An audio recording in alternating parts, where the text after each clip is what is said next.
नमस्कार, यो news 24 television बेलुका 8 बजेको न्यूज बुलेटिनमा स्वागत छ। पछिल्ला वर्षमा नेपालको न्यायालय सर्वाधिक विवादमा परेको यथार्थ छिपेको छैन। 3.5 महिना सर्वोच्च अदालत परिसरमा कानून व्यवसायीहरूले धरना दिए। सर्वोच्चकै न्यायाधीशहरूले इजलास बहिष्कार गरे। यी घटना सामान्य होइनन्। यी र यस्तै पृष्ठभूमिबीच प्रधान न्यायाधीश चोलेन्द्र शमशेर जबरा विरुद्ध महाभियोग लगाइयो। प्रधान न्यायाधीशको कोटामा मन्त्री समेत छुट्याउने सत्ता गठबन्धनले महाभियोगको अस्त्र किन प्रयोग गर्यो, यसको जवाफ समयान्तरसँग मिल्ने नै छ।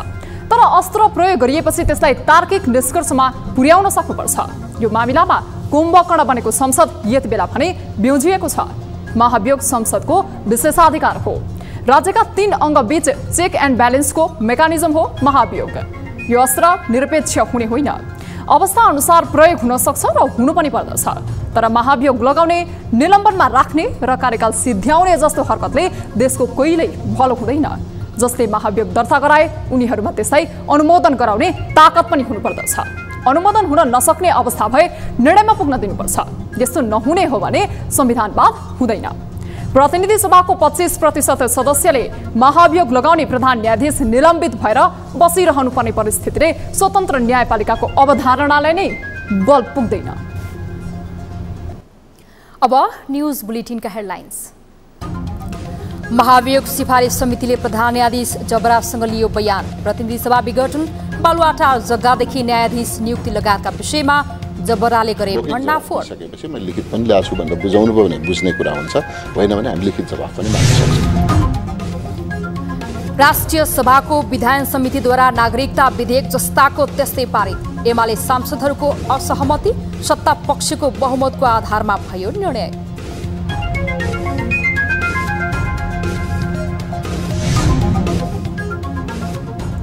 काठमाडौँमा डेङ्गुका बिरामी बढे। साउन महिना यता मात्रै 570 जनामा डेङ्गु पुष्टि। देशभर प्रकोप फैलिँदा सतर्कता अपनाउन चिकित्सकहरूको सुझाव। 3वटा देखिरहेकोमा 1-2 हप्तादेखि चाहिँ यो धन्य आधा दर्जनको आराम देखेछ। 24 घण्टाभित्र राजस्व तिर्न काठमाडौँ फन पार्कलाई महानगरपालिकाको अल्टिमेटम, नतिरे सेलबन्दी गर्ने चेतावनी।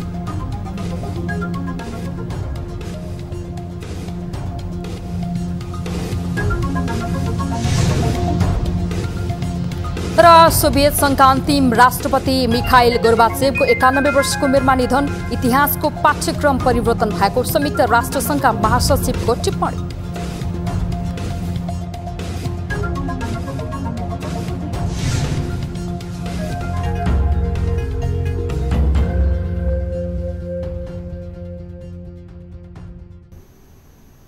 हामी निरन्तर न्यूजमा छौं।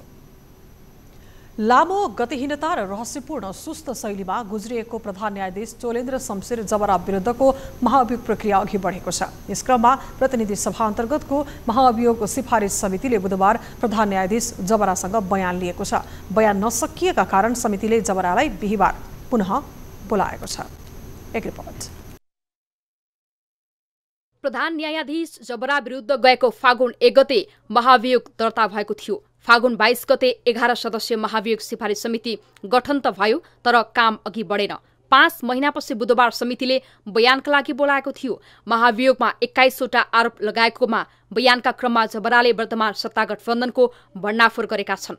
उनले प्रतिनिधि सभा विघटनको मुद्दामा तत्कालीन प्रधानमन्त्री केपी शर्मा ओली विरुद्ध परमादेश पाउन न्यायाधीशहरूलाई आश्वासन दिएको आरोप लगाएका छन्। त्यस्तै गरी बयानका क्रममा बालुवाटार जग्गाको फैसलाको मिति तोकिएपछि आफू विरुद्ध महाभियोग लगाइएको दावी गरेका छन्। बालुवाटार जग्गामा पूर्व प्रधानमन्त्री माधव कुमार नेपाल र बाबुराम भट्टराईको नाम समेत मुछिएको छ। जबराले तत्कालीन बारका अध्यक्ष चण्डेश्वर श्रेष्ठ उप पनि संगीन आरोप लगाएका छन्। मुद्दा जिताइदिन श्रेष्ठले आग्रह गर्दा नमानेपछि रुष्ट बनेकोदेखि श्रेष्ठ र बारका तत्कालीन महासचिवले न्यायाधीश नियुक्तिमा आफ्ना मान्छेका लागि कोटा मागेको आरोप लगाएका छन्। हालका कामु प्रधान न्यायाधीश दीपक कार्कीलाई प्रधान न्यायाधीश बनाउन योजनाबद्ध रूपमा डिजाइन गरिएकोदेखि सर्वोच्चका न्यायाधीश हरकृष्ण कार्की धेरै मुद्दामा स्वार्थ बाँझिने भन्दै तर्किने गरेर तथा आफ्नो स्वार्थका मुद्दाको भने सुनवाई गरेको आक्षेप समेत जबराले लगाएका छन्। जबराले आफू विरुद्धको महाभियोग निष्क्रिय भइसकेको र संसदको गरिमाका लागि मात्रै आफू उपस्थित भएको तर्क गरेका थिए। संसदको नियमावली अनुसार महाभियोग अघि नबढेको भन्दै जबराले प्रति प्रश्न गरेका थिए। उनले आफूले संविधान बमोजिमको भूमिका मात्रै निर्वाह गरेको उल्लेख गरेका थिए। बुधबार बयानका क्रममा सीमित प्रश्नमा मात्र सवाल जवाब भएको थियो। सत्ता पक्षका केही सांसदले समितिमा जबराको प्रस्तुतिप्रति असहमति पनि जनाएका छन्, तर जबराले उठाएको विषय गम्भीर छन्। यी सबै विषयको अलग्गै छानबिन हुनुपर्दछ। यदि महाभियोग प्रमाणित भइ नसकेका जबराको मुखबाट निस्किएका अभिव्यक्तिलाई सामान्य रूपमा लिएमा स्वतन्त्र न्यायपालिका प्रतिको विश्वास धर्मराउन सक्छ। हाल निलम्बनमा परेका प्रधान न्यायाधीश जबराको कार्यकाल कार्तिक 27 गते सकिँदैछ। सो समयसम्म प्रतिनिधि सभाको मतदान प्रक्रियामा नलगी उनलाई अदालत फर्किन पनि नदिएर घर पठाउने र त्यसपछि औचित्य सकिएको भन्दै महाभियोग खारेज गर्ने रणनीतिमा सत्तासीन दलहरू छन्। प्रमुख विपक्षी एमाले महाभियोगको साँचो लिएर बसेको छ। उसले महाभियोगको पक्षमा मतदान गर्ने सम्भावना देखिँदैन। एमालेको साथ नरहने भएपछि सत्ता गठबन्धनसँग महाभियोगलाई अल्झाउने बाहेक बाटो छैन। न्यूज 24 टेलिभिजनका लागि राजनैतिक ब्युरोको रिपोर्ट। महाभियोग सिफारिस समितिमा निलम्बनमा परेका प्रधान न्यायाधीश चोलेन्द्र शमशेर जबराको बयानपछि सांसदहरूले मिश्रित प्रतिक्रिया दिएका छन्। एमाले सांसद कृष्ण भक्त पोखरेलले निलम्बित प्रधान न्यायाधीश जबराले महाअभियोग नै निष्क्रिय भइसक्यो भन्नुको तुक नरहेको बताए। सिंहदरबारमा बुधबार भएको बयानपछि उनले प्रधान न्यायाधीश जबरा बयानका लागि आएपछि त्यस्तो तर्क गर्नुको तुक नरहेको जनाए। उता कांग्रेस सांसद मीन विश्वकर्माले प्रधान न्यायाधीशको प्रस्तुतिप्रति असहमति जनाए। जबराले गोलमटोल जवाफ दिएको उनले खुलाए। लिखित जवाफ उहाँले ल्याउनु भएको होला, अन्तिममा बुझाउन पनि सक्नुहुन्छ। अहिले भन्नुभएको छैन। मौखिक जवाफ दिइसकेपछि मैले लिखित पनि ल्याएको छु भनेर बुझाउनु भयो भने बुझ्ने कुरा हुन्छ, होइन भने हामी लिखित जवाफ पनि माग्न सक्छौँ। एमालेका सांसद विष्णु पौडेलका अनुसार बयानको प्रक्रियाभर मिडियाको पहुँच राख्न आफूहरूले माग गरेको जनाए। त्यसमा सहमति नभएपछि रेकर्ड गरेर त्यो सामग्री वेबसाइटमा राख्ने सहमति भएको जनाए। आजको बैठक भोलि 11 बजेदेखि फेरि जारी रहन्छ। हाम्रा केही क्वेसनहरू छन्, हामीले सोध्यौँ, उहाँले जवाफ दिनुभएको छ। फेरि पूरक प्रश्न सोध्यौँ। तपाईँहरूलाई सबभन्दा महत्त्वपूर्ण जानकारी के छ भनेदेखि हामीले आजको बैठकमा गरेका सबै छलफल, सुरुदेखि अन्त्यसम्मका सबै छलफल, यो मात्रै होइन, सिङ्गो यो प्रक्रियाभरिको सबै बैठकका सबै चिजहरू हाम्रो अफिसियल रेकर्ड छ। त्यो रेकर्ड तपाईँहरूले चाहिँ तुरुन्त पाउनुहुन्छ। वेबसाइटमा राख्ने भन्ने हाम्रो सल्लाह छ। माओवादी सांसद रेखा शर्माले प्रधान न्यायाधीश जबराले बारका पदाधिकारीदेखि पूर्व प्रधान न्यायाधीश र न्यायाधीशहरूमाथि प्रश्न उठाएको जानकारी दिए। उहाँले प्रस्तुत गर्दाखेरि चाहिँ अब हामीले प्रश्न सोध्ने, उहाँले उत्तर दिने कुराहरू भयो गरे, त्यसमा अब सामान्य ठिकै छ भन्नुपर्छ। अहिले प्रधान न्यायाधीश जबरा विरुद्धको महाभियोग सुनवाई गर्न गठित महाभियोग सिफारिस समितिको बैठक बिहीबार 11 बजे बस्नेछ। राष्ट्रिय सभाको विधान व्यवस्थापन समितिले सरकारद्वारा प्रस्तुत नेपाल नागरिकता ऐन 2063 संशोधन गर्न बनेको विधेयक बहुमतले पारित गरेको छ। सिंहदरबारमा आज बसेको समितिको बैठकले सरकारद्वारा प्रस्तुत यो विधेयक बिना संशोधन बहुमतले पारित गरेको हो। संघीय संसदको दुवै सदनबाट पारित यो विधेयक प्रमाणीकरणका लागि राष्ट्रपति समक्ष पठाइएकोमा राष्ट्रपतिबाट साउन 29 गते 8 बुँदे सन्देशसहित प्रतिनिधि सभामा फिर्ता भएको थियो। यो विधेयक गएको साउन 6 गते संघीय संसदका दुवै सदनबाट पारित भई प्रमाणीकरणका लागि राष्ट्रपति समक्ष पठाइएको थियो। समितिको बैठकमा प्रमुख प्रतिपक्षी नेकपा एमालेका सांसद देवेन्द्र दाहाल, भगवती नेउपाने र भैरसुन्दर श्रेष्ठले विधेयकका केही बुँदामा लिखित रूपमा फरक मत राखेका थिए। त्यस्तै सांसद डाक्टर खिमलाल देवकोटा र डाक्टर विमला राईले पनि विधेयकका सम्बन्धमा आफ्नो लिखित अवधारणा प्रस्तुत गरेका थिए। बैठकमा गृहमन्त्री बालकृष्ण खाडले प्रस्तुत विधेयक परिमार्जन, संशोधन तथा राष्ट्रपतिबाट उठाइएका विषय सम्बोधन गर्ने कुरा अहिले समय अभावले सान्दर्भिक नरहेको बताए। उनले विधेयक अगाडि बढाउन ढिलाइ हुँदा नागरिकता नपाएर पीडित बनेका नागरिक थप समस्यामा पर्ने पनि बताएका छन्। विधेयकको पक्षमा समिति सदस्यहरू जितेन्द्र नारायण देव, प्रकाश पन्त, प्रमिला कुमारी, डाक्टर वेदुराम भूषाल, गंगा बेलवासे, उदय बहादुर बोहरा, राधेश्याम पासवान र सुरेश आले मगरले समर्थन गरेका थिए। नेकपा एमालेका अध्यक्ष केपी शर्मा ओलीले अन्य पार्टीका नेताहरू गठबन्धनमा लागेको र जनता एमालेमा लागेको बताएका छन्। बुधबार कञ्चनपुरको सदरमुकाम महेन्द्रनगरमा रहेको संविधान चोकमा आयोजित पार्टी प्रवेश कार्यक्रमलाई सम्बोधन गर्दै उनले यस्तो धारणा राखेका हुन्। कार्यक्रममा उनले सबै जनता हटाउने र देश निर्माण गर्ने पार्टी केवल नेकपा एमाले भएको दाबी पनि गरे। पार्टी पार्टीका कार्यकर्ताहरू एमालेमा पार्टी होइन देश बनाउनु पर्छ भनेर लागेका तमाम मान्छे देश कसरी बन्छ भन्दा एमालेलाई बलियो बनाएर एमालेलाई जिताएर मात्रै देश बन्न सक्छ भनेर यहाँ प्रवेश गरे।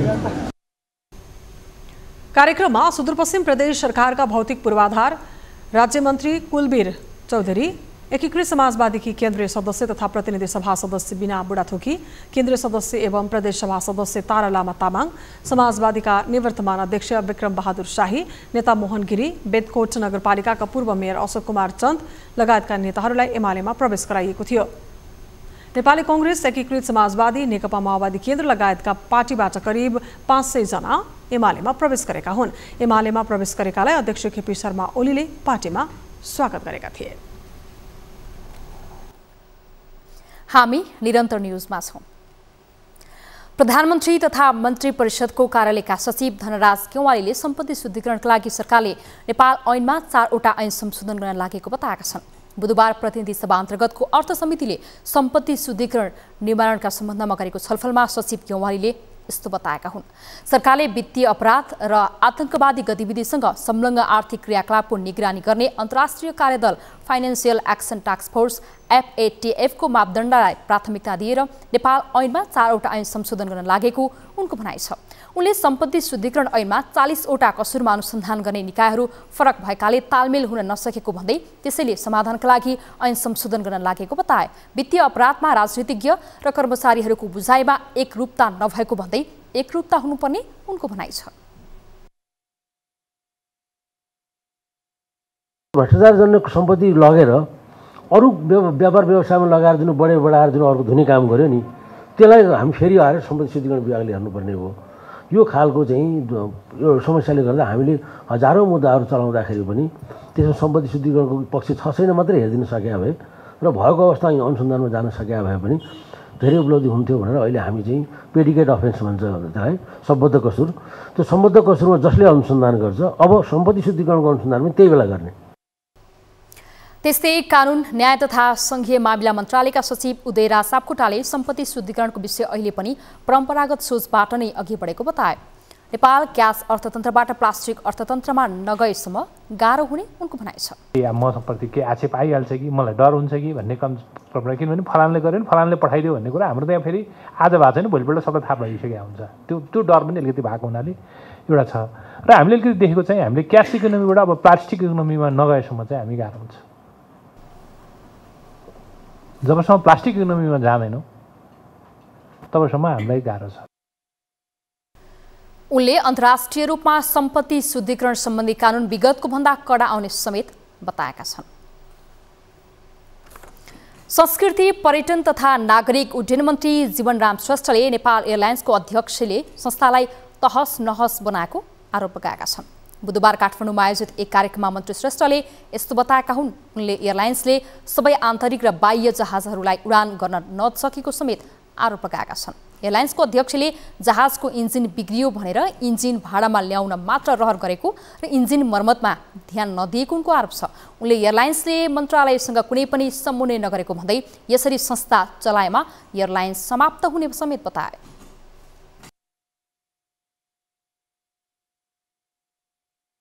नेपाल एयरलाइन्स कता फर्किया छ थाहै छैन। मन्त्रालयसँग कुनै समन्वय नै गर्दैन। 47 अरब सरकारले ऋण दिएछ, त्यो जनताको पैसा हो। तर त्यहाँ चाहिँ नि प्राइभेट कम्पनी चला जस्तो चलाछ, एउटा अध्यक्षले प्राइभेट कम्पनी चला जस्तो चलाछ। र मैले अस्ति भन्नु पनि भने, आज सार्वजनिक रूपमा पनि मैले भन्नै पर्छ, यदि यही खालको चाहिँ नि अवस्था रह्यो, सरकारसँग कुनै समन्वय नगर्ने, एउटा चाहिँ नि व्यक्तिले प्राइभेट कम्पनी चला जस्तो चलाउने, सरकारले गरेको निर्णयहरू कार्यान्वयन चाहिँ हुन नसक्ने स्थिति भयो भने नेपाल एयरलाइन्स समाप्त हुन्छ। उनले नेपाललाई 12 महिना पर्यटकीय देशका रूपमा प्रचार गर्नु आवश्यक रहेको भन्दै पर्यटकीय क्षेत्रको पूर्वाधार विकासका लागि आफूले ध्यान दिइरहेको समेत बताएका छन्।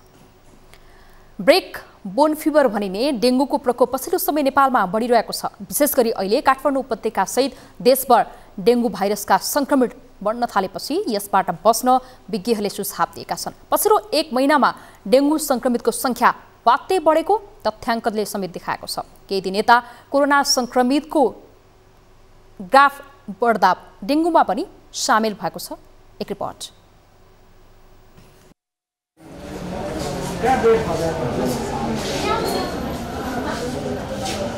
डेंगू भाइरस अहिले देशैभरि फैलिएको छ। यसअघि डेंगू तराईका जिल्लाहरूमा बढी देखिन्थ्यो। अहिले पहाडी जिल्लामा पनि यसले सताउन थालेको छ। यो रोगको प्रकोप बढेसँगै आम मानिसमा त्रास फैलिरहेको छ। पछिल्लो 1 महिना यता काठमाडौँ उपत्यका लगायत 59 जिल्लामा डेंगूका बिरामी भेटिएका छन्। साउन महिना यता मात्रै 570 जनामा डेंगू पुष्टि भएको छ। साउनदेखि यताको कुरा गर्न छ भने हामीसँग साउन महिनामा चाहिँ जम्मा 190 जना फिभरको केस थियो साउन महिनाभरिमा। तर यो महिना त हाम्रो अहिलेसम्म आइपुग्दाखेरि करिब तपाईँको 570 भन्दा बढी भदौ महिनामा, त्योभन्दा बढीले इमर्जेन्सी मात्र भिजिट गर्नुभएको छ। फिभरको तपाईँको जो लक्षण भएका, तपाईँको फिभर बाहेकका अरू पनि लक्षण हुन्छन्। यसका लक्षण मिल्दोजुल्दो लक्षण भएका र त्यो मध्येमा हाम्रो 80 देखि 90% चाहिँ यो पछिल्लो 3 दिन चाहिँ 80 देखि 90% पोजिटिभ हो। त्योभन्दा अगाडि चाहिँ करिब 60% पोजिटिभको अवस्था थियो। लामखुट्टेले टोकेको 10 दिनभित्र डेंगू संक्रमण हुन्छ। यसरी आएको ज्वरो 5 देखि 7 दिनसम्म रहिरहन सक्दछ। यसको साथै निम्न लक्षणहरू पनि देखा पर्छन्। कडा ज्वरो आउने, शरीरमा बिमिरा आउने, जोर्ने, मांसपेशी र हड्डी दुख्ने, तारन्तार बान्ता हुने, अत्याधिक पेट दुख्ने, नाक, गिजा वा शरीरका अरू ठाउँबाट रगत बग्ने, दिसा पिसा वा बान्तामा रगत देखिने, श्वास प्रश्वासमा कठिनाइ हुने आदि। अहिले काठमाडौँमा डेङ्गु अब हाम्रो विभिन्न समस्या त छ नै हैन, अरू संक्रामक रोगहरू पनि यसमा थपियो भन्न म रुचाएँ। र डेङ्गु पहिला अलिक फाटाफुट्टा 1-2 वटा देखिरहेकोमा 1-2 हप्तादेखि चाहिँ यो धन्य आधा दर्जनको हाराहारी देखेछ। मलाई जहाँसम्म लाग्छ यो त मेरो अस्पताल कुरा भयो, तर यो बाहेक अरू विभिन्न जुन एउटा प्राइभेट क्लिनिकदेखि लिएर निजी अस्पतालहरूमा पनि परीक्षण हुन्छ। वास्तवमा डेंगूलाई ब्रेकबोन फिभर अर्थात् हड्डी भाँचिए सरह दुखाइ हुने ज्वरो पनि भन्ने गरिन्छ। हाल देशभर डेंगू व्यापक फैलिँदो छ। तसर्थ परिवारमा टोलमा डेंगूको दुखाइ लिएर बसेका संक्रमितको संख्या अत्याधिक भएको महाशाखाले बताएको छ। डेंगूका सामान्य लक्षणहरूमा बिरामीले घरमा नै बसेर स्वास्थ्यको हेरचाह गर्न पनि सकिन्छ। बच्ने उपायहरू भनेको यो डेंगू भने लामखुट्टेबाट लाग्ने रोग हो। त्यसै कारणले यो लामखुट्टेको टोकाइबाट बच्नु नै यसको प्रमुख उपाय हो। यसमा यही कुरो खान मिल्ने र नमिल्ने भन्ने छैन। हामीले दैनिक जीवनमा खाइरहने कुराहरू सबै खान मिल्छ र यसमा अझै थप गरेर भन्नुपर्दा चाहिँ झोलिलो खानेकुरामा अलिक बढी ध्यान पर्छ। हाल कोरोनाको मात्र चर्चा बढी हुने गरेकोमा डेंगूको ग्राफ पनि उक्लिँदै गइरहेको छ। एडिस जातको लामखुट्टे विशेष गरी बिहान र सूर्यास्त हुनुभन्दा अगाडि सक्रिय हुने र यही बेला डेंगू संक्रमण बढी हुने भएकाले विशेष सजगता अपनाउनु पर्दछ। ज्वरो आउने र शरीर असाध्य दुख्ने बित्तिकै बुर्फिन जस्ता औषधि आफू खुसी प्रयोग गर्नाले संक्रमितमा थप जटिलता देखिन सक्ने भएकाले औषधि वितरक र संक्रमित स्वयंले पनि सचेत हुन जरुरी छ। न्यूज 24 टेलिभिजनका लागि क्यामेरामा प्रभात थापाका साथ टिभी जर्नलिस्ट सृष्टि पराजुली, काठमाडौँ। न्यूजहरू अझै बाँकी छन्, अब पालो ब्रेकको।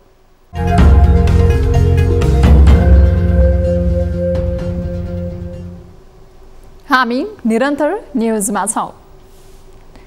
काठमाडौँ महानगरपालिकाले प्रदर्शनी मार्गमा रहेको काठमाडौँ फन पार्क प्रणालीलाई कर तिर्न निर्देशन दिएको छ।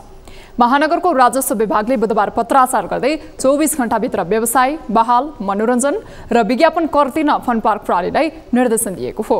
तोकिएको अल्टिमेटमभित्र कर नतिरे फन पार्कको सिलबन्दी गरी असुल उपर गरिने चेतावनी समेत महानगरले दिएको छ। समाज कल्याण परिषदको स्वामित्वमा रहेको उक्त क्षेत्रमा काठमाडौँ फन पार्क प्रणालीले भाडामा भौतिक संरचनाहरू निर्माण गरेर खेल गतिविधि सञ्चालन गर्दै आएको छ। लामो समयदेखि यस पार्कले कर नबुझाएको भन्दै विरोधका आवाज उठ्दै आएका थिए। काठमाडौँ फन पार्क नेपाली कांग्रेसका नेता एवं पूर्व श्रम राज्य मन्त्री टेकबहादुर गुरुङको कम्पनी हो। समाज कल्याण परिषदको भ्रेकुटी मण्डप स्थित फन पार्क रहेको 30 रोपनी जग्गा भाडामा लगाउँदा भ्रष्टाचार गरेको भन्दै अख्तियार दुरुपयोग अनुसन्धान आयोगले पूर्व मन्त्री बद्री न्यौपाने र टेकबहादुर गुरुङ सहित 14 जना विरुद्ध यसअघि भ्रष्टाचार मुद्दा समेत दायर गरेको थियो। विवादकै बीच महानगरले अहिले तत्काल कर चुक्ता गर्न निर्देशन दिएको हो।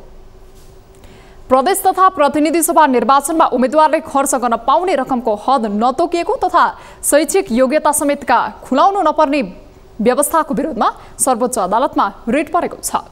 निर्वाचन आयोगलाई विपक्षी बनाउँदै सोमबार महाअभियान क्षितिज शर्माले रिट दायर गरेका हुन्। रिटमा उम्मेद्वारको शैक्षिक योग्यता अनिवार्य खुलाउनु पर्ने, आपराधिक गतिविधिमा संलग्न छ कि छैन भनेर स्पष्ट गर्न समेत माग गरिएको छ। भदौ 13 मा राजपत्रमा प्रकाशित निर्वाचन आचार संहिता आगामी निर्वाचनलाई स्वच्छ र पारदर्शी बनाउने बारे त्रुटिपूर्ण आरोप पनि लगाइएको छ।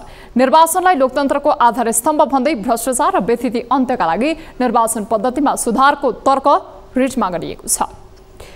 पठाउ बाइक प्रणालीले बाइकमा मोबाइल स्ट्यान्ड हटाउँदा गुगल म्याप हेर्न समस्या हुने भन्दै नहटाउन आग्रह गरेको छ। उपत्यका ट्राफिक प्रहरी कार्यालयले पठाउ बाइकमा राखिएका मोबाइल स्ट्यान्डको कारण दुर्घटना बढेको उल्लेख गर्दै हटाउन निर्देशन दिएको हो। पछिल्लो समय पठाउ बाइकमा असावधानीको कारण विभिन्न दुर्घटनाहरू भएको ट्राफिक प्रहरीले जनाएको छ। पठाउ नेपाल प्रहरीले राइडर तथा फुडम्यानलाई अग्रभागमा जडान गरिएको मोबाइल स्ट्यान्ड हटाउँदा गुगल म्याप हेर्न कठिनाई हुने भन्दै नहटाउन माग गरेको छ। पठाउ प्रणालीका प्रबन्ध निर्देशक असिमान सिंहले मोबाइल स्ट्यान्ड हटाउने निर्णय व्यावहारिक नभएको भन्दै गुनासो गरेका छन्।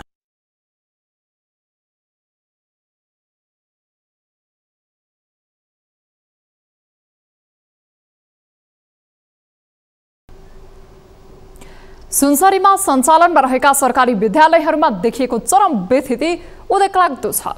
बेथिति पनि कतिसम्म भने राज्य र सरकारी विद्यालय र बाल विकास केन्द्रलाई उपलब्ध गराउँदै आएका शैक्षिक सामग्रीदेखि खाजा समेत शिक्षकहरूको घरमा भेटिन्छन्।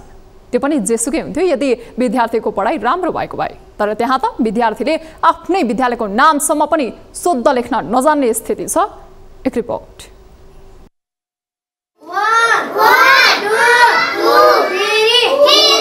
उनी सुनसरीको भोक्राह नरसिंह गाउँपालिका वडा नम्बर 7 स्थित जनता माध्यमिक विद्यालयको कक्षा 9 मा अध्ययनरत विद्यार्थी हुन्।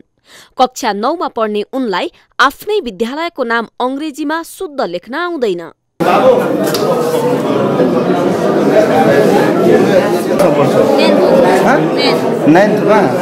अब स्कुलको नाम लेखेको सही छ कि गलत छ त्यो हेर त तिमी गलत छ सही छ।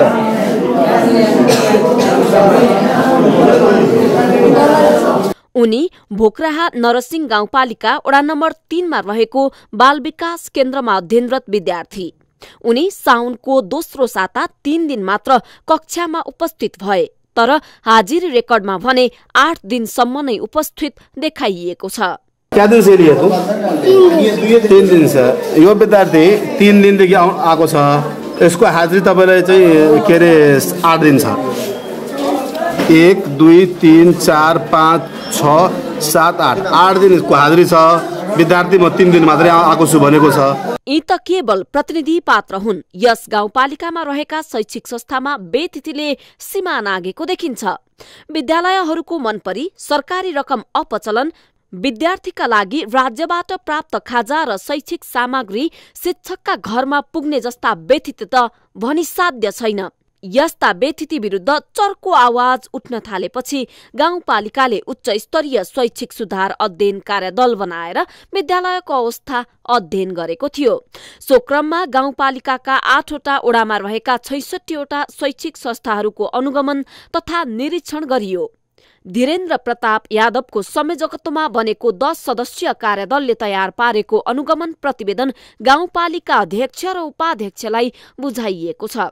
कार्यदलले बुझाएको प्रतिवेदनमा उल्लेख भए अनुसार विद्यालयहरूमा अनेकौं बेथिति छन्। प्रतिनिधि जितेर हाम्रो जब गाउँपालिका या नगरपालिकामा आउँछ नि, महानगरपालिका उपमहानगरपालिका, तिनीहरूको फेसन नै हुन्छ कि शिक्षा र स्वास्थ्यमा सुधार ल्याउने, तर तिनीहरूले खाली बोलीमा मात्रै हुन्छ, तिनीहरूले खास त्यसमा गर्दैन। आफ्नो क्षेत्रका विद्यालयमा देखिएको यो हदसम्मको मनपरीका विषयमा भोक्राहा नरसिंह गाउँपालिकाका अध्यक्ष अजमल अख्तर आजाद यस्तो बताउँछन्। 50,000 तपाईको जनसङ्ख्या छ। यहाँ 50,000 जनसङ्ख्याका जुन बालकहरू छ, बालबच्चाहरू छ, उनीहरूको भविष्य हामी त्यो विद्यालयमा हामी दिएको छौँ र त्यो विद्यालयमा त्यो विद्यार्थीहरूको भविष्यसँग खेलवाड गर्ने कसैको अधिकार छैन। सामुदायिक विद्यालयको गुणस्तर सुधार सरकारको नीति तथा कार्यक्रममा नै समेटिएको विषय हो। सुधारकै लागि भनेर करोडौं रुपैयाँ बजेट पनि छुट्याइएको छ। तर सरकारी विद्यालयमा यसरी बेथिति मौलाउँदै जाने हो भने सरकारी रकम दुरुपयोग मात्र होइन, विद्यार्थीको भविष्यमा नै प्रभाव पर्ने निश्चित छ। यस्ता विद्यालयहरूलाई सही ट्र्याकमा ल्याउनु स्थानीय सरकारको मुख्य दायित्व हो। यसतर्फ स्थानीय सरकार जिम्मेवार रूपमा प्रस्तुत हुनै पर्छ। न्यूज 24 टेलिभिजनका लागि सुनसरीबाट मनोज भुजेलको रिपोर्ट। हामी निरन्तर न्यूजमा छौं। कुनै बेला जनसङ्ख्या कम थियो अनि मानिसहरूका आवश्यकता पनि सीमित थिए। साँगुरा बाटा थिए तर त्यही पर्याप्त थियो। समयको अन्तरालसँगै जब समाजले विकासको गति लिन थाल्यो, बसाई सराई लगायतका विभिन्न कारणले जनसङ्ख्या पनि वृद्धि हुँदै गयो। हिजोको तिनै गोरेटाहरू आज साँगुरा भएका छन्। सवारी साधनको घुइँचो थामिन नसक्नु बढेको छ र सहरभित्रै बसपार अव्यवस्थित र अल्पत्र बन्दै गएका छन्। हामी पाल्पा तानसेन सहरको कुरा गर्दैछौँ। इतिहासदेखि चर्चित बन्दै आएको पाल्पा तानसेन बजार यति बेला अव्यवस्थित बसपारका कारण दिनदिनै बदनाम बन्दै गइरहेको छ। एक रिपोर्ट। करिब 2 रोपनी क्षेत्रफलमा अवस्थित पाल्पा तानसेन बजारको बस पार्क विगत लामो समयदेखि अस्तव्यस्त छ। बस पार्क साँगुरो भएका कारण चालक, यात्रु र स्थानीय व्यवसायीले शास्ति खेप्नु परिरहेको छ। बस पार्क भए पनि पार्किङ गर्न नपाउनु पाल्पा बस पार्कको विशेषता नै बनिसकेको छ। पाल्पा तानसेनको यो बस पार्क छ, साँगुरो छ हैन। तपाईहरु यहाँ गाडी पार्किङ गर्नको लागि पनि गाह्रो छ। अनि त्यसमा तपाईको यहाँ पार्किङ शुल्क पनि उठाउने गरिएको छ। पार्किङ शुल्क मात्रै उठाइन्छ, यहाँ गाडी आउने बित्तिकै गाडी राख्ने वातावरण पनि छैन। हाम्रो यहाँ टोयलेटको समस्या छ, टोयलेट छैन। अनि त्यसपछि खाने पानीको सुविधा छैन। एक कप चिया खाएर 10 चोटि अब होटलमा जाने कुरा भएन। व्यवसायहरूको पनि आफ्नै आफ्नै समस्या छ, हो कि हैन। अब फोहोरो हुन्छ, टोयलेटहरूको पानीको एकजना टोयलेट जाँदा उस्तै 20 रुपैयाँको पानी लाग्छ। बस पार्कको क्षेत्रफल थोरै हुँदा यहाँ जथाभावी पार्किङ गर्ने गरिएको र त्यसले व्यापार व्यवसाय गर्न समस्या भएको व्यापारीहरूको गुनासो छ। बस पार्कको ठाउँ क्षेत्रफल अलि सानो भएको हुनाले गाडी पार्किङको अवस्था छैन। व्यावसायिकहरूलाई पनि व्यवसाय गर्न कठिन भइरहेको छ। कुनै पनि अब व्यवसाय गर्नलाई गाडीहरू रोक्नुपर्छ, बाइक स्कुटर रोक्न पनि मिल्ने अवस्था छैन। ठुला गाडीको त अब कुरै नगरौँ। साँगुरो बाटो छ, त्यसैमाथि बस पार्क सानो एरिया छ। त्यो हुँदाखेरि हामीलाई चाहिँ अलिकति व्यवसायिकलाई पनि मर्कामा परेका छौँ। 3 वर्ष अघि तानसेन नगरपालिकाले नयाँ बस पार्क बनाउने उद्देश्यका साथ वनदेवी मन्दिर परिसर भन्दा केही माथि मिलिजुली पालेको सामुदायिक वनमा 4.99 हेक्टर जमिनको भोग अधिकार लिएको थियो, जसका लागि 1291 रुख समेत कटान गरिएको छ। तर बस पार्क बन्ने कुनै छाँटकाँट नै छैन। मन्त्री परिषदको निर्णय गराएर ल्याउनुभयो। त्यो निर्णय गराए अनुसार वन कार्यालयबाट 1291 रुख काटिएको। 1291 रुख कटान गर्नलाई वन कार्यालय दिलेन वन कार्यालयले स्वीकृति दिएर यहाँ कटान भएको 76-77 सालतिर। अहिले चाहिँ उक्त ठाउँमा बस पार्क बनाउने भनेर चाहिँ कुरा भएको अहिलेसम्म चाहिँ बनेको छैन। यो बनला जस्तो पनि देखिन्न। बस पार्क बनाउने भनिएको क्षेत्र अहिले झाडी बनेको छ। फरक शैलीको हरित बस पार्क बनाउने लक्ष्य रहेको र 15 दिनपछि बस पार्क बनाउने काम टेन्डरमा जाने तानसेन नगरपालिकाको भनाइ छ। नयाँ बस पार्कको कुरा गर्नुभयो। यो चाहिँ हाम्रो चुनावको कारणले, विविध कारणले हामी रोकिएका हौँ। यो हामी अगाडि लानको लागि हामी कार्यपालिका बैठकहरूमा पनि कुरा उठाइसकेको र यसको लागि हामीले करिब 100 रोपनी जग्गा पनि लिइसकेका छौँ। र अब हामीले बस पार्क बनाउनको लागि हामीले डिजाइन बनाउँदैछौँ। अनि त्यो डिजाइन करिब 15 दिनपछि तयार भइसकेपछि हामीले अबको बस पार्क बनाउँदाखेरि वातावरण मैत्री हरित बस पार्क बनाउनेमा हामी लागेका छौँ। दशकौंदेखि समस्याको रूपमा रहेको बस पार्क बनाउने नगरपालिकाको पछिल्लो तयारीलाई स्थानीयले खासै पत्याएका छैनन्। नगरपालिकाले नयाँ बस पार्क बनाउने नै भए दीर्घकालीन समस्या समाधान गर्ने गरी बनाउन स्थानीयले सुझाव दिएका छन्। न्यूज 24 टेलिभिजनका लागि पाल्पाबाट टिभी जर्नलिस्ट प्रकाश ढकालको रिपोर्ट। अब बिजनेस न्यूज।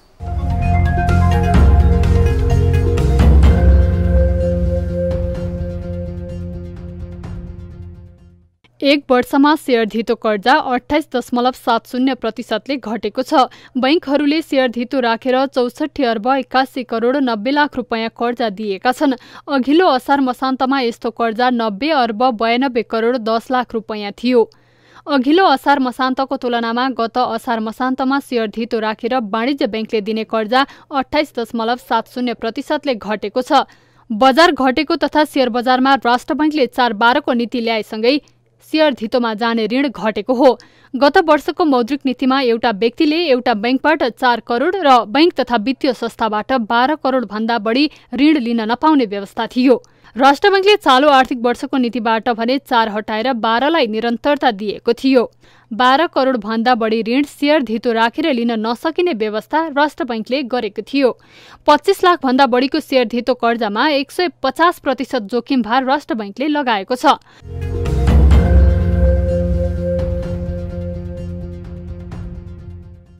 नेपाल राष्ट्र बैंकका गभर्नर महाप्रसाद अधिकारीले देशलाई भ्रष्टाचारले गाँजेको बताएका छन्। बुधबार संघीय संसदको अर्थ समितिमा सम्पत्ति शुद्धिकरण निवारणका सम्बन्धमा अन्तर्राष्ट्रिय स्तरमा भएका प्रयास, लागू भएका कानून र मापदण्ड, नेपालको प्रतिबद्धता र आवश्यक नीति, कानून साथै संरचना निर्माणको अवस्थाका विषयमा छलफल गर्न आयोजित कार्यक्रममा गभर्नर अधिकारीले यस्तो बताएका हुन्। गभर्नर अधिकारीले भ्रष्टाचार बढ्दै जाँदा सम्पत्ति शुद्धिकरणको जोखिम बढ्दै गएको र विदेशी संस्थालाई देखाउन भन्दा पनि आफू बलियो बन्न अवैध आर्जनलाई कानूनी दायरामा ल्याउनबाट रोक्न जरुरी रहेको बताए।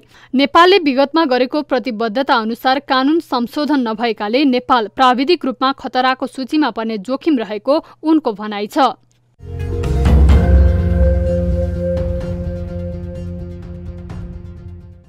QFX सिनेमाजले खल्तीसँग आफ्नो एप मार्फत चलचित्र टिकट खरिदका लागि विशेष साझेदारी गरेको छ। अब QFX एप र वेबसाइट वा खल्ती एप प्रयोगकर्ताहरूले चलचित्र खरिद गर्न पाउनेछन्, जसमा खल्ती एपबाट 50 सेकेन्डमा टिकट खरिद गर्न सकिने साथै यो सेवा खल्ती एपमा मात्रै उपलब्ध भएको कम्पनीले जनाएको छ। खल्ती एपबाट टिकट खरिद गरेपछि प्रयोगकर्ताहरूले QFX को लोयल्टी पोइन्टहरू पनि प्राप्त गर्नेछन् भने खल्तीले आगामी 3 वर्षका लागि QFX सिनेमासँग भुक्तानीको लागि साझेदारी गरेको छ।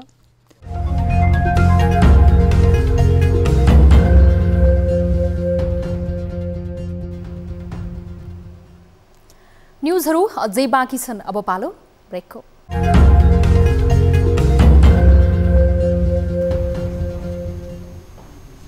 हामी निरन्तर न्यूजमा छौं। अब स्पोर्ट्स न्यूज।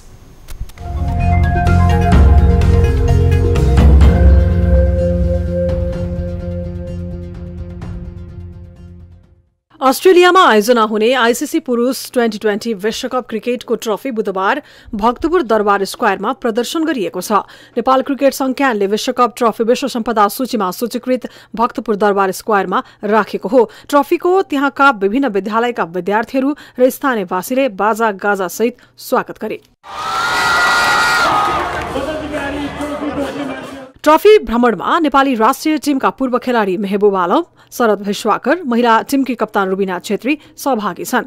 यस्तै पूर्व कप्तान तथा क्यानका क्रिकेट म्यानेजर विनोद दास पनि भ्रमणमा सहभागी छन्। विश्वकप क्रिकेटको ट्रफी सोमबार नेपाल आइपुगेको हो। क्रिकेट विश्वकप ट्रफी नेपालमा दोस्रो पटक ल्याइएको हो। यसअघि 2018 मा एक दिवसीय विश्वकपको ट्रफी नेपालमा ल्याइएको थियो भने 2020 विश्वकपको ट्रफी पहिलो पटक नेपाल ल्याइएको हो। इङ्ल्यान्डमा सम्पन्न एक दिवसीय विश्वकपको ट्रफी नेपालको काठमाडौँ र पोखरा पुर्याइएको थियो। युवालाई क्रिकेटमा प्रोत्साहन गर्ने लक्ष्यसहित ट्रफी नेपाल ल्याइएको क्यानले जनाएको छ। क्रिकेट प्रवर्धनको लक्ष्यसहित विभिन्न राष्ट्रमा ट्रफी भ्रमण गराउने आईसीसीको निर्णयसँगै नेपालमा ल्याइएको हो। विश्वकप आयोजनाको 100 दिने गणना अनुसार विभिन्न राष्ट्रमा भ्रमण गराउने लक्ष्य अनुसार ट्रफी नेपाल ल्याइएको हो। ट्रफी विश्वको 13 राष्ट्रको 35 स्थानमा प्रदर्शनी गरिँदैछ। ट्रफीको निशान कम्पनीले विश्वभर प्रदर्शन गरिरहेको छ। 2020 विश्वकप अक्टोबर 16 देखि नोभेम्बर 13 सम्म आयोजना हुँदैछ। 16 राष्ट्रको सहभागिता रहने प्रतियोगिता अस्ट्रेलियाका विभिन्न 7 शहरमा हुने तालिका छ।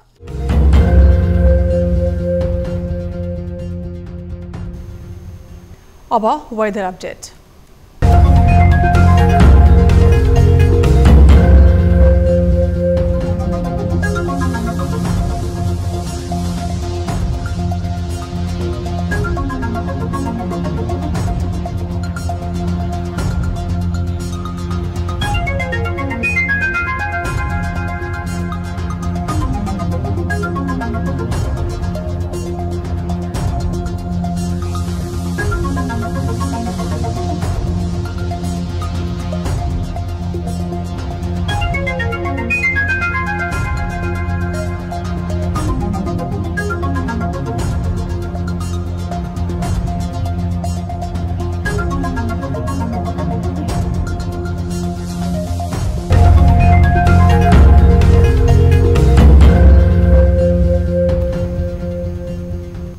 अब न्यूज बुलेटिनको अन्त्यमा पुनः हेडलाइन्स।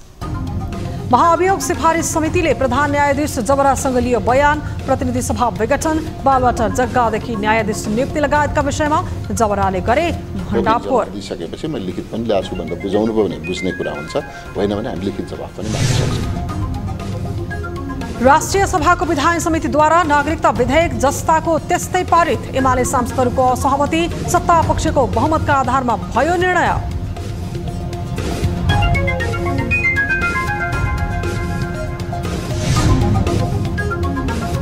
काठमाडौँमा डेङ्गुका बिरामी बढे। साउन महिना यता मात्र 570 जनामा डेङ्गु पुष्टि। देशभर प्रकोप फैलिँदा सतर्कता अपनाउन चिकित्सकको सुझाव। 2-3 वटा देखिरहेकोमा 1-2 हप्तादेखि चाहिँ यो धन्य आधा दर्जनको आराम देखेछौँ।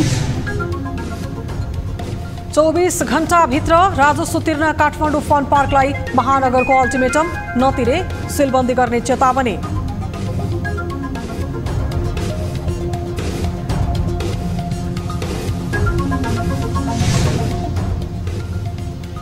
र सोभियत सङ्घका अन्तिम राष्ट्रपति मिखाइल गोर्बाचेभको 91 वर्षको उमेरमा निधन। इतिहासको पाठ्यक्रम परिवर्तन भएको संयुक्त राष्ट्रसङ्घका महासचिवको टिप्पणी।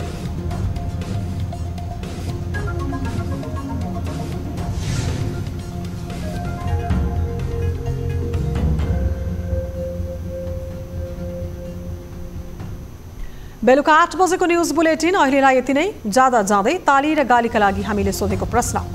तिब्बतमा लकडाउन गरिएको भनेर दशैंको मुखमा नेपाली मालवस्तु रोक्ने चीन सरकारको शैली स्वाभाविक छ भनेले तालीमा र छैन भनेले गालीमा। हाम्रो पात्रको एप्लिकेसनमा गएर भोट गर्नुहोला। थप न्युजका लागि हाम्रो वेबसाइट www.news24nepal.com हेर्नुहोला। साथै हामीलाई फेसबुक, ट्विटर र युट्युबमा पनि फलो गर्न सक्नुहुनेछ। यस्तै मोबाइल, इमेल र भाइबरबाट न्युज24 को हेल्प डेस्कमा केही समस्या र गुनासा छन् भने सम्पर्क गर्न सक्नुहुनेछ। अहिलेलाई बिदा दिनुहोस्। हामी निरन्तर न्युजमा छौँ। नमस्ते।